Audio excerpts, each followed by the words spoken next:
এই ଝିପିଝିପି ବର୍ଷାକୁ ଦେଖି ଆଜି ବି ମନେ ପଡ଼େ ମୋର ସେଇ ପିଲାଦିନ କଥା।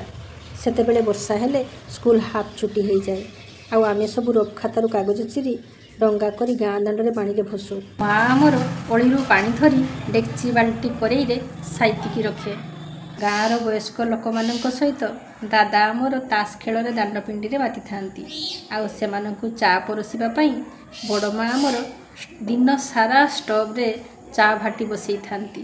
ଯଦି କେବେ ଅଧିକ ବର୍ଷା ହୁଏ ତେବେ ଘର ସାରା ଓଦା ପଚପଚ, ଛାତରୁ ପାଣି ଟପ୍ ଟପ୍ ହୋଇ ଗଡ଼ୁଥାଏ।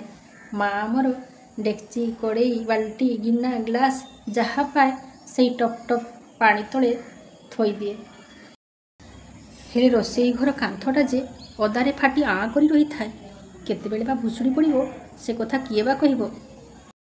ଠିକ୍ ସେତିକି ବେଳେ ଭଙ୍ଗା ଛତା ଖଣ୍ଡେ ମୁଣ୍ଡରେ ମୁଣ୍ଡେଇ ମା' ଆମର ଗୁହାଳ ପଟୁ ବୁଲି ଆସେ। କାହିଁକି ନା ଗାଈ ବାଛୁରୀମାନଙ୍କର ହାଲଚାଲ ବି ତ ବୁଝିବାକୁ ପଡ଼ିବ।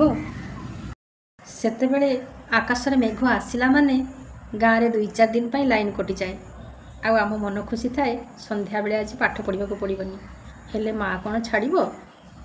ଡିବି ହାରକିନ୍ ସଜେଇ ଜୋର ଜବରଦସ୍ତି ପାଠ ପଢ଼ିବାକୁ ବସେଇ ଦିଏ। ଚୁଲିରେ ସେତେବେଳେ ଚୁଲିଏ ପାଣି, ସେଇଥିରେ ବାପାଙ୍କର ନିଶା ଦିନରେ 7-8 କପ୍ ଚା ପିଇବେ। ଏମିତିକି ଦିନ ଦ୍ୱିପହରେ ମଧ୍ୟ ସେ ଚା ପିଇବେ। କାଳେ ମା'ଙ୍କ ପାଖରୁ ଗାଳି ଶୁଣିବାକୁ ପଡ଼ିବ ସେଥିପାଇଁ ବେଳେବେଳେ ଗାଁ ଦାଣ୍ଡରେ ଯାଉଥିବା ଲୋକଙ୍କୁ ବି ଡାକି ଆଣନ୍ତି, ଆ ଚା ପିଇବୁ। ଅଭାବ ଦେଖିଛୁ ଆଉ ତାରି ଭିତରେ ଖୁସି ବି ଖୋଜିଛୁ। ସେଇଥିପାଇଁ ତ ସେ ଦିନଗୁଡ଼ିକୁ ଆଜି ବି ମନେ ରଖିଛୁ।